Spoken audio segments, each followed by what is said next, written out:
Boil करके आप उसकी सफ़ेदी ले सकते हैं, या जब आप अंडा बनाएं, अगर आपको फ्राइड अंडा पसंद है तो आप अंडा बनाएं तो जर्दी बीच में से निकाल दें। वैसे सब कुछ जो है वो जर्दी में ही होता है। हफ्ते में 2 दफ़ा तो आप खा सकते हैं। मेरी मजबूरी है, मुझे एक अंडा कभी भी पसंद नहीं। मैंने अंडा खाना है तो मुझे 2 अंडे खाने हैं, पराठे खाने हैं तो 2 खाने हैं, चाहे मैं महीने के बाद पराठा खाऊं, पर खाऊंगी 2 ही। और अंडा भी अगर मैं खाऊं तो मैं हफ्ते में 2 दफ़ा अंडा खाती हूँ, तो 2 दफ़ा 2 ही अंडे खाती हूँ, तो वो समझो 4 दिन अंडा हो गया ना।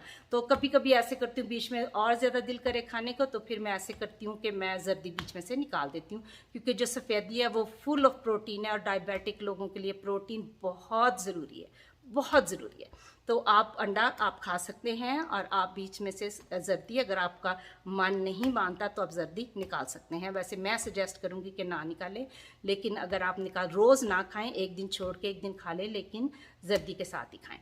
तो आगे चलते हैं, बात करते हैं फलों की। तो उसमें जो है आपको पता है डायबिटिक लोगों के लिए विटामिन सी जो है वो बहुत ज़रूरी है, बहुत बहुत। अब मैं इसके साइंटिफिक उसमें नहीं जाना चाहती, वीडियो बहुत ज़्यादा लंबी हो जाएगी, लेकिन अगर आपको कोई इसके बारे में सवाल हो तो आप मुझे ज़रूर मैसेज कीजिए, मैं इसके बारे में सेपरेट कोई वीडियो बना दूँगी। लेकिन विटामिन सी भी जो है वो डायबिटिक लोगों के लिए बहुत ज़रूरी है। आप किसी भी फॉर्म में विटामिन सी ले सके तो ज़रूर लें।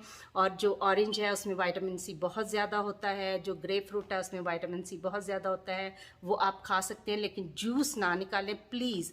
आप जब भी फल खाएं पूरा फल खाएं और दांतों के साथ खाएं, आपके दांतों की सेहत भी अच्छी होगी। और जो है उसमें फाइबर बहुत ज़्यादा होता है, जब हम जूस निकालते हैं तो फाइबर सारा निकल जाता है, तो सिर्फ पीछे मीठा मीठा रह जाता है, वो आपको कोई हेल्थ बेनिफिट नहीं देता। तो आपको चाहिए कि आप पूरे का पूरा जो ग्रेप फ्रूट है वो पूरा खाएं, ऑरेंज जो है वो पूरा खाएं। हाँ, लीमू आप पूरा नहीं खा सकते, लीमू में विटामिन सी बहुत ज़्यादा होती है। तो उसका आप ऐसा करें कि सुबह पानी जब आप पीते हैं, या जो भी पानी आपने सारा दिन पीना है, उसमें लीमू के टुकड़े छिलके समेत बीज निकाल के, तो वो टुकड़े जो हैं वो पानी में डाल छोड़ें, तो वो आप सारा दिन वो पानी पीते रहें। तो इस तरह भी आपकी विटामिन सी की जो कमी है वो पूरी होती रहेगी। ये भी ब्लड शुगर को कंट्रोल करने में बहुत मदद देता है।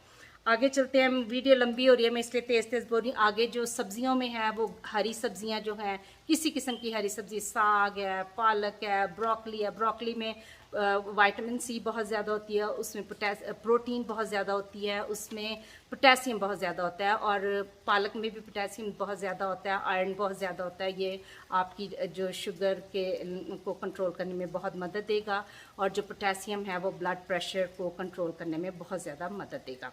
तो हरी सब्जियां जितनी भी आप खा सकें वो ज़रूर खाएं, और बहुत ज़्यादा उनको ना पकाएं। हम पका के सब्जियों की मत मार देते हैं, पीछे कुछ भी नहीं रह जाता। थोड़ा पकाने की कोशिश करें, थोड़ा सा ही पका के खाने की कोशिश करें, जैसे स्ट्रेयर एंड फ्राई होता है वैसे खाने की कोशिश करें, वो बहुत आपको फ़ायदा देगी। और उसमें फ़ाइबर बहुत ज़्यादा होता है, अगेन डायबिटिक लोगों के लिए फ़ाइबर बहुत अच्छा है। आगे हम बात करेंगे फ़िश की। हर किस्म की फ़िश आप खा सकते हैं, जितना आपके हाथ का साइज़ है। मेरा हाथ ज़रा छोटा है तो फिर मैं छोटा ही साइज़ लेती हूँ। आपके हाथ के साइज़ का जितना भी है आप इतनी फ़िश खा सकते हैं। हफ्ते में 2 दफ़ा तो कहते हैं फ़िश ज़रूर खानी चाहिए, लेकिन फिर वही कहेंगे कि महंगाई बहुत ज़्यादा है। तो अगर आपने चूज़ करना है कि गोश्त और फ़िश में, तो मैं कहूँगी कि आप फ़िश को चूज़ कीजिए। फ़िश आपके बहुत ज़्यादा हेल्प करेगी ब्लड शुगर को कंट्रोल करने में, ब्लड प्रेशर को कंट्रोल करने में। आपके उसके बहुत सारे हेल्थ बेनिफिट हैं, और आप सब जानते भी होंगे। और उसके बाद मैंने फ्लैक्स सीड मैंने लिखा हुआ है। फ्लैक्स सीड जो है वो मैंने आपको बता दिया है कि मैं स्मूदी में यूज़ करती हूँ। उसमें सेलेनियम होता है जो ब्लड शुगर को कंट्रोल करने में, वेट को कंट्रोल करने में, और आपके पेट की हेल्थ है उसके लिए वो बहुत अच्छा होता है। आप स्मूदी में यूज़ कर सकते हैं, आप सैलड के ऊपर। मैं जैसे करती हूँ, जब मैं फ्लैक्स सीड लेके आती हूँ, वैसे तो आजकल आ गए हैं बाज़ार में यहाँ पे वो फ्राइड वाले भी मिलते हैं, लेकिन मैं ऐसे करती थी पहले, मैं हमेशा से यूज़ करती हूँ। तो मैं ऐसे करती थी, उनको ला के तो थोड़ा सा फ्राइंग पैन में उसको ब्राउन करके फ्राई करके बग़ैर ऑयल के, तो उसको मैं ट्रे में फैला के रख देती हूँ। सौंफ भी मैं फ्राई करके रखती हूँ, ये भी फ्राई करके रखती हूँ। तो उसको बाद में वो जब ठंडा हो जाता है, खुश्क हो जाता है, तो मैं अपनी बोतलों में भर के रख लेती हूँ। तो उसको मैं अपनी स्मूदी में भी डालती हूँ, सैलड के ऊपर भी डालती हूँ, दलिया बनाऊँ उसमें भी डालती हूँ, और जिस तरीके से भी आप खा सकें फ्लैक्स सीड जो हैं वो बहुत अच्छे हैं, सस्ते भी हैं, बाज़ार में आसानी से दस्तयाब भी हैं, आप वो भी खा सकते हैं। आप सनफ्लावर सीड्स भी खा सकते हैं, आप खरबूजे के बीज भी खा सकते हैं। किसी किस्म के बीज आपको मिल जाएं तो आप उनको धो के मुझे याद है जब हम छोटे थे तो मैं अपनी नानी अम्मा के साथ हम जाते होते थे हकीम साहब की दुकान पे, तो वो वहाँ से लेके आती होती थी ऐसे बीज, तो फिर वो उनको धोती थी और धूप में दुपट्टा दे के सुखाती थी और फिर वो हमें भी कहती थी खाने के लिए। तो वो जब सर्दियों में ज़ुकाम लग जाता था तो वो उनको स्मूदी बना के देती थी, वो सरदाई कहती थी, तो हमारी ज़बान में हम उनको स्मूदी कहेंगे या मिल्क शेक कहेंगे, ये जो भी, तो वो उनका बना के देती थी, तो वो बहुत अच्छा होता था।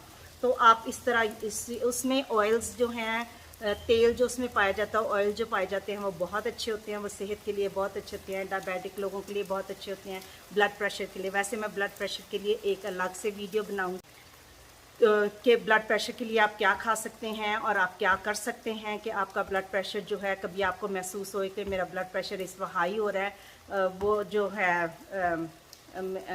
मेरी नांद है, वो हमेशा कह देती मेरा ब्लड हाई। मैंने कहा आपने चेक किया है? तो वो कहती नहीं चेक तो नहीं किया, मन पता हाई है। ऐसे नहीं होता, ब्लड प्रेशर चेक करना चाहिए। लेकिन अगर आपको लगे कि आपका ब्लड प्रेशर हाई है तो आपको घर में क्या करना चाहिए, इसके लिए मैं अलहदा से एक वीडियो बनाऊंगी आप लोगों की इन्फॉर्मेशन के लिए। और इसके अलावा अगर आप कोई और सवाल हो या किसी और चीज़ के बारे में आप पूछना चाहें तो आप मुझे कमेंट बॉक्स में ज़रूर पूछ लीजिए, मैं उस पर आपको अलग से वीडियो बना के ज़रूर बताऊंगी। और अभी लास्ट नॉट द लीस्ट मेरे जो लिस्ट पे है, जो डायबिटिक लोगों की टीचिंग में जो आता है, टमेटोज़ वो भी बहुत अच्छे होते हैं, उसमें विटामिन सी और पोटेशियम बहुत ज़्यादा होता है, जो ये दोनों ही चीज़ें जो है डायबिटिक लोगों के लिए बहुत ज़रूरी हैं, बहुत अच्छी हैं, बहुत फ़ायदेमंद हैं। तो आप उनको अपनी सैलड में, वैसे तो हमारा कोई भी खाना जो है वो टमाटरों के बगैर नहीं बनता, लेकिन वो अफसोस की बात यह है कि हम इतना भूनते हैं कि वो उसमें अंदर जो विटामिन सी वगैरह जो कुछ भी होता है वो सारा ज़ाया हो जाता है, बस टेस्ट ही रह जाता है। तो लेकिन अगर आप कच्चा टमाटर खा सकें तो वो सलाद में खा सकें या सैंडविच में खा सकें या वैसे काट के उसके ऊपर काली मिर्ची, नमक मैं नहीं कह रही, लेकिन अगर आपको नमक अच्छा लगे तो आप नमक डाल के खा सकते हैं, तो वो आपको बहुत फ़ायदेमंद होगा। उसमें भी फाइबर भी होता है जो, और टमाटर जो है वो फल में भी आता है, सब्जियों में भी आता है, तो दोनों तरीक़ों से आप खा सकते हैं। और last but not the least, video लंबी हो रही है इसलिए तेज़ तेज़ हो रही हूँ, कोई सवाल रह गया हो, कोई बात मैं भूल गई हूँ तो आप कमेंट बॉक्स में ज़रूर मुझसे पूछ सकते हैं। और उम्मीद करती हूँ कि ये वीडियो जो है आपके लिए फ़ायदेमंद होगी। ये घरेलू चीज़ें हैं जो हम रोज़मर्रा ज़िंदगी में इस्तेमाल करके अपनी सेहत का ख्याल कर सकते हैं, दूसरों को भी बता सकते हैं। तो आप मेरी वीडियो ज़रूर दूसरों के साथ शेयर करें, उनको बताएं, क्योंकि बहुत सारे ऐसे हम लोग होते हैं जो घरों में घरेलू हम औरतें होती हैं, हमें ज़्यादा डायबिटीज़ के बारे में नहीं पता होता, सुनी सुनाई बातों पे ही हम चलते रहते हैं। हम कहते हैं जी चाह च चीनी तो पाई दी नहीं, मिठाई तो कभी खाधी नहीं, तो फिर भी जो है वो शुगर बढ़ती जा रही है ये वो। लेकिन मैं फिर एक दफ़ा कहूँगी, पानी के अलावा हर चीज़ में शुगर है। आप जो रोटी खाते हैं उसमें भी शुगर है, कम मिकदार में है पर है ज़रूर। एक वीडियो मैं रोटी पे भी करूँगी जिसमें मैं आपको बताऊँगी कि आप रोटी कैसे बना सकते हैं, कि आप शुगर वाले जो हैं वो भी रोटी खा सकते हैं, 1 से 2 भी खा सकते हैं, पराठा भी खा सकते हैं। मैं भी खाती हूँ, मुझे पराठा एक खाना कभी भी नहीं पसंद, मैं पहले भी कह चुकी हूँ। तो ये मैं आपको बताती रहूँगी। लेकिन अगर आपका कोई सवाल हो तो मुझे खुशी होगी, आप पूछिए। जिसका जवाब मैं दे सकी मैं ज़रूर दूंगी, जिसका जवाब मैं ना दे सकी मैं उस पर रिसर्च करूंगी, मैं दूसरों से पूछूंगी और आप तक सही इन्फॉर्मेशन पहुंचाने की पूरी कोशिश करूंगी। आखिरी बात जो मैं कहना चाह रही हूँ वो ये है कि डायबिटिक लोग जो हैं उनके लिए वज़न कम करना बहुत ज़रूरी है, वॉक करना, एक्सरसाइज करना बहुत ज़रूरी है। हम जो घरेलू औरतें होती हैं वो कहती हैं ला जी साढ़े को बच्चे संभालन तो टाइम नहीं लगता, तो मैं किस तरह वॉक तो किस तरह जावां, साढ़े घर के कोल कोई पार्क नहीं है, ये है वो, ये सारे मुझे सुनने को मिलते हैं, इसलिए मैं आपको बता रही हूँ। तो आप ऐसा कीजिए कि आप घर में खड़े खड़े भी आप कर सकते हैं। आप कोई पीढ़ी ले लें, या अगर आपके घर में सीढ़ियाँ हैं, सीढ़ियाँ जो पत्थर वाली होती हैं, वो लकड़ी वाली सीढ़ी पर नहीं चढ़ना। मैं बचपन में उस पर चढ़ी, गिर गई तो मेरी जो है बाजू टूट गई थी, तो इसलिए उस पर नहीं चढ़ना। जो पत्थर की सीढ़ियाँ होती हैं आप उस पर चढ़ें, एक पाँव ऊपर एक पाँव नीचे, एक पाँव ऊपर चढ़ना है, नीचे उतरना, ऊपर चढ़ना है, नीचे उतरना। अगर 3 सीढ़ियाँ तो 3 ऊपर जाएँ, 3 नीचे आए, 3 ऊपर जाएँ। 10-15 मिनट सुबह, 10-15 मिनट शाम, आप देखिएगा इससे बहुत फ़र्क पड़ेगा। अगर आपके घर में सीढ़ियाँ नहीं हैं तो कोई चौड़ी पीढ़ी ले लें या 4-5 ईंटें रख लें डबल करके, तो पाँव ऊपर रखें, नीचे रखें, ऊपर नहीं, step up step down, step up step down, पाँव ऊपर रखें, पाँव नीचे रखें, पाँव ऊपर रखें, पाँव नीचे रखें, खड़े खड़े ही एक जगह पे ही आप एक्सरसाइज कर सकते हैं। 10-15 मिनट सुबह, 10-15 मिनट शाम। आप देखिएगा आपको वज़न में बहुत सारी कमी आएगी, आपको सांस फूल जाएगा, जो बहुत ज़रूरी है।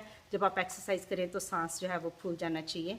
तो इसमें अगर आपको ब्लड प्रेशर है उसके लिए भी ये बहुत ज़रूरी है। अगर आपको शुगर है, नहीं भी है, तो आप जो है बेबी पैदा हुआ है, अक्सर पेट बढ़ जाते हैं और वज़न बहुत ज़्यादा बढ़ जाता है तो समझ नहीं आती काम कैसे करें, तो आप इस तरह भी कर सकते हैं। ये छोटी सी एक्सरसाइज है। इसके अलावा और भी आसान और जो है एक्सरसाइजेज में आगे जाके आपको बताऊंगी। खुश रहें जहाँ भी हैं। उम्मीद करती हूँ ये वीडियो आपको अच्छी लगेगी। अपने इर्द गिर्द वालों का बहुत ख्याल रखें। किसी को अच्छा मशवरा देना भी जो है ये भी एक जो है ब्लेसिंग है, आपके लिए भी, मेरे लिए भी। और आप दूसरों को ये ब्लेसिंग दें, दूसरों के साथ आप ये वीडियोस शेयर करें ताकि उनको कोई वो अपनी सेहत को कुछ बेहतर कर सकें। तो शुक्रगुजार रहूँगी आपकी। अगर अभी तक मेरा चैनल सब्सक्राइब नहीं किया तो प्लीज़ कर दीजिए और वो घंटी के बटन को भी दबा दीजिए। अपने इर्द गिर्द वालों का बहुत ख्याल रखें। जहाँ भी रहें खुश रहें, महफूज रहें। ऊपर वाला सबका निगहबान। कराची में सुना है बहुत बारिशें हो रही हैं। मेरे बहुत सारे वीडियोस देखने वाले कराची में हैं। मेरी दुआ है कि ये जो बारिश है वो सबके लिए बाइस रहमत हो, हरियाली और खुशहाली लेके आपकी ज़िंदगी में आए और बहुत सारी बरकतें, ये हर बूंद जो आपकी छत पे टपके, आपके सेहन में टपके, वो आपके लिए बाइस बरकत हो। मिलते हैं अगले वीडियो में। अपना बहुत सारा ख्याल रखें। ऊपर वाला सबका